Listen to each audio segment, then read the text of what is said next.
Alright, so let's see the basics of watercolor.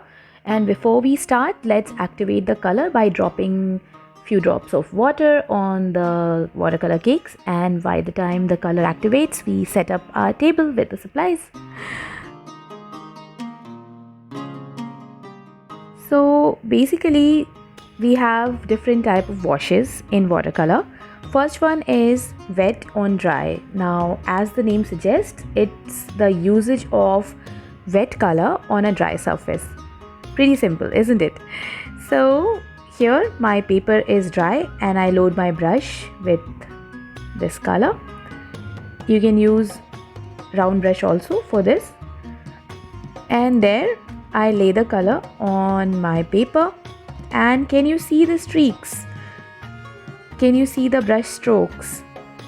Right? So no matter how much you blend it, the wet on dry brush will not be as smooth as a wet on wet wash.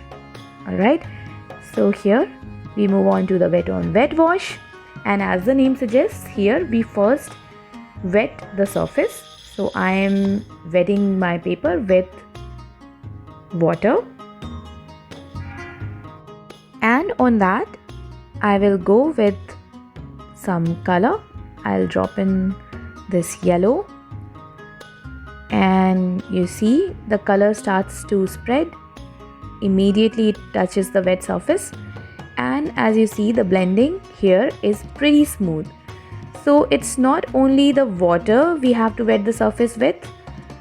In wet on wet, we can also use the surface which is wet with some other color, and we drop in another color on top of that, like this, and as you see, it bloom and spread naturally and organically.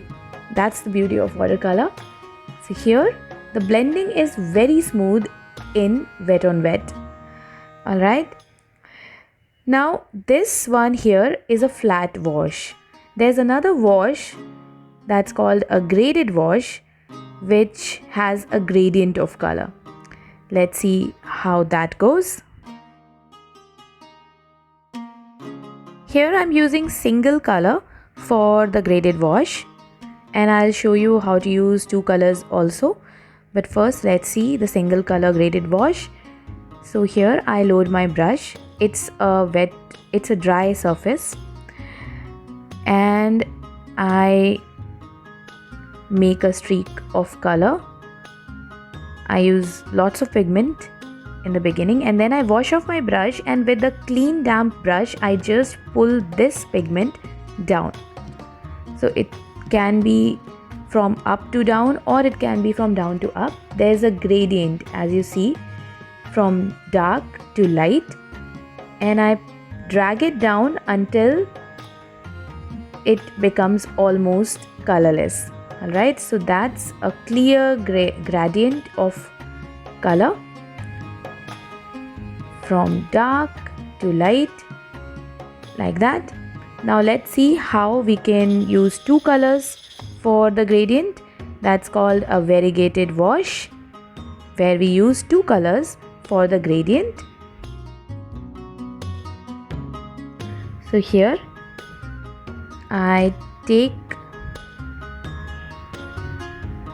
I'm first wetting the surface for a smoother blend, and now I will take some yellow and lay it on top, like that. It's too light. Whenever we are using wet on wet, the pigments become very light, and wet on dry is comparatively darker than that. So keep that in mind for future uses.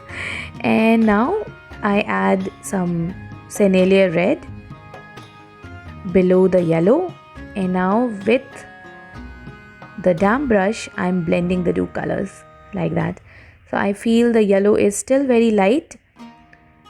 I will add some more yellow,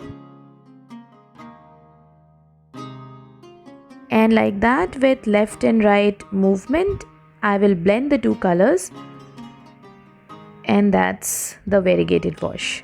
Now let's see how we can paint the negative space.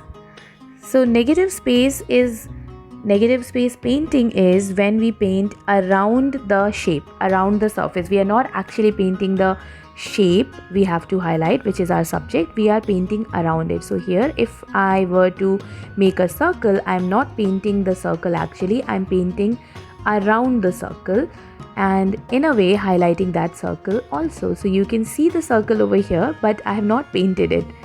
Alright, so this is the negative space painting, which is going to be used in one of the bookmarks also. In fact, we are going to use all the techniques we are practicing here in our class projects in making those bookmarks. So that's the negative space painting. Let's move on to the other technique.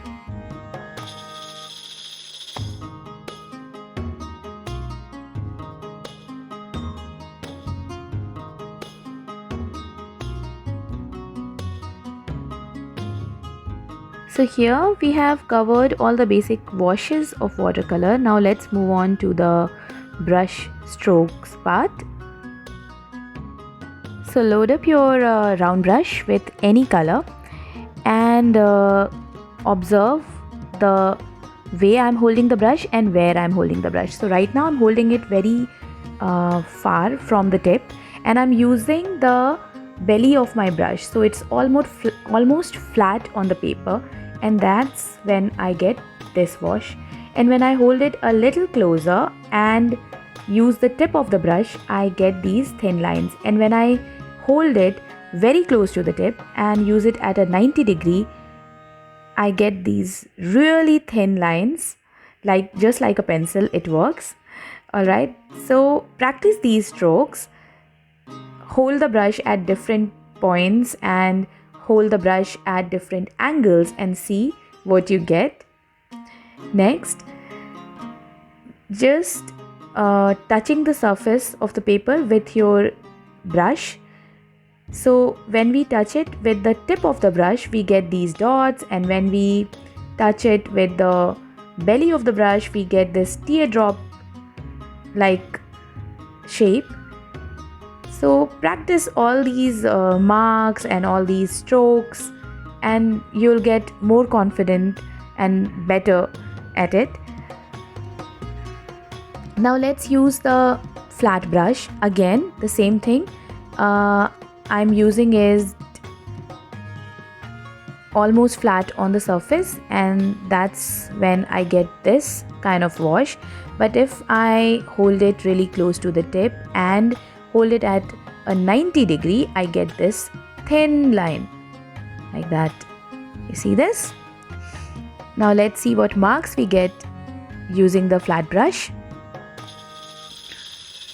Like that. You can use the side of the brush or the tip of the brush to get these lines. Now these are the marks we get when we touch the tip of the brush on the paper like this, horizontal or vertical.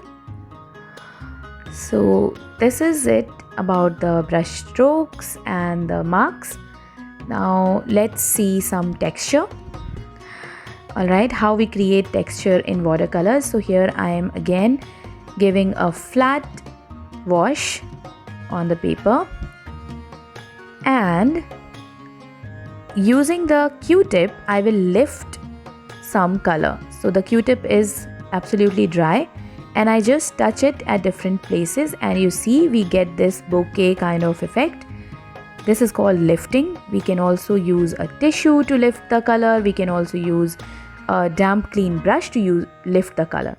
Now let's use this wax candle. You can also use a wax crayon and make any mark on the paper. You don't see nothing, but here's the magic.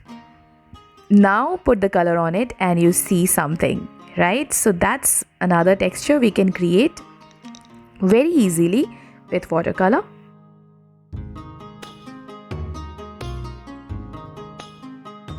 And there are plenty more ways of creating textures with watercolors which you can practice, and you can even come up with your own ways of creating texture also. Now let's look at the dry brush stroke. Alright, so here there's a little amount of color on my brush and a very little, almost dry brush I'm using to create this texture. You see those gaps, those cracks in the brush stroke. Now let's see it with the round brush also.